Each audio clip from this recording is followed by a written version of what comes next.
actively working the business, it's been about 18 months, almost 2 years. But I've actually been taking the products for a little longer than that. It's been over 4 years, but on and off. I was introduced to Neolife through NADA. And at that time, I was with another network marketing company, and we actually met.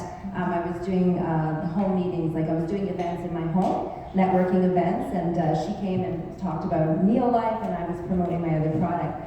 And then it was shortly after, like some things were changing, and with my health and things like that. Nothing too severe, but just the regular, like being tired and not really. Feeling focused and that sort of thing. So I really started taking the products a little bit more diligently. I am a vegetarian and have been since I was 13, so I found the lack of protein was really affecting my day-to-day. So started taking the Neolife shakes and the breakfast pack, and it's really helped me in a lot of ways. So after some time when I had actually my cousin was diagnosed with cancer last year, and I think that's what really sort of pushed me full force into the business.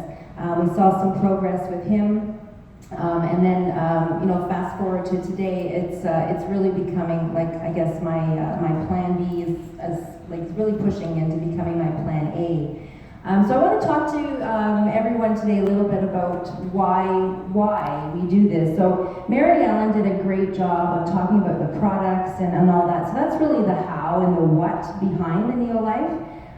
But that's not going to be enough to get people to kind of really come on board, right? They have to know why it is that you're doing it.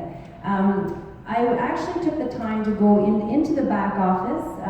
Jerry Brassfield does a really good job of talking about why. So Jerry Brassfield, everybody knows, is the owner or the founder of Neolife. And he talks that even your why, it can change over time, and that's not a bad thing. It's just different things are happening in your life, and that's what kind of pushes you into the focus of what you need to work on.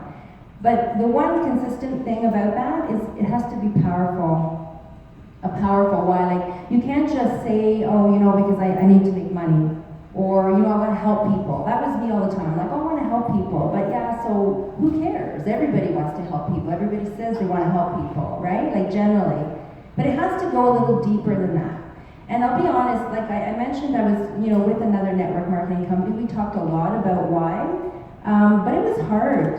Like, it's hard to share your why sometimes, and I think it's because people see you in a different light, right? They see you as, like I do work as well, so they see me in a different frame. And I'm actually like a manager and a leader in my role at work. So for me to kind of tell people, well, it's really not as good as I make it seem to be, right? Because everyone's sort of, like, they live their life, they just go on. So I want to take the time right now, and this is very personal to me, and I haven't really done this like in a frame like this, so be patient with me, and I hope I can set the stage for what it is that you really have to dig deep when you talk about your why. So in 2009, shortly after, I think it was about 4 or 5 months, my husband lost his mother, so my mother-in-law had passed away, and then shortly after that, he lost his job. And he had been working, he worked for Sears for over 26 years.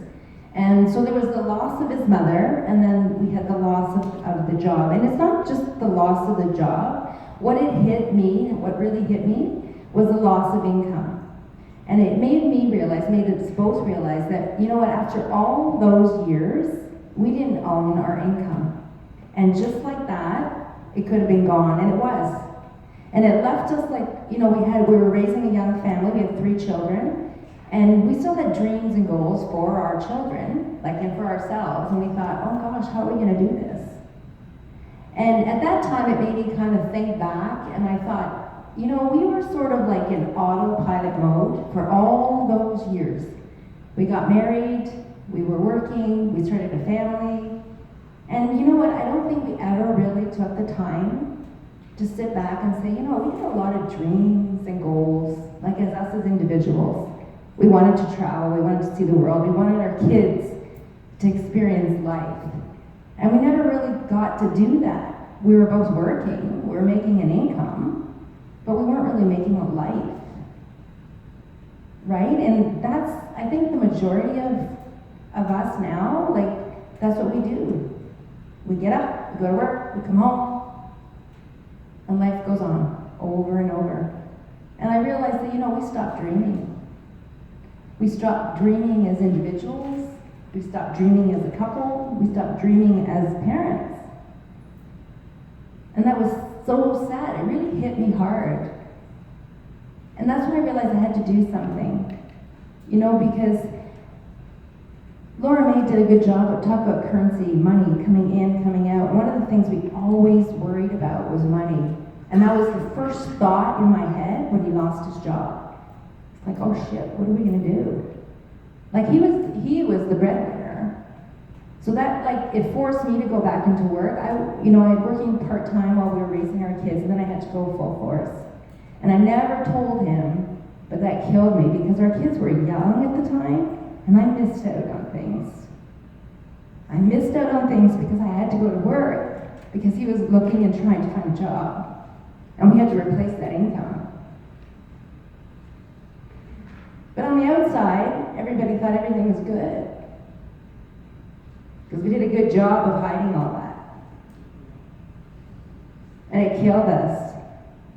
It really killed us. Then my husband found another job, but he's still not where he wants to be, and I know he's not happy. He's going to work. So my why is really to help him. He doesn't know that because he's Mr. Macho and he's like, no, I gotta take care of the family. But I thank Nana for asking me to do this because it really gave me the opportunity to kind of go back and say, okay, what is my why now? And like Jerry says, things change. And I see my husband, my kids were actually, what is that word? We have no kids at home anymore, what does that mean? Empty nesters. Thank you. So our last one went off to university, and that was hard.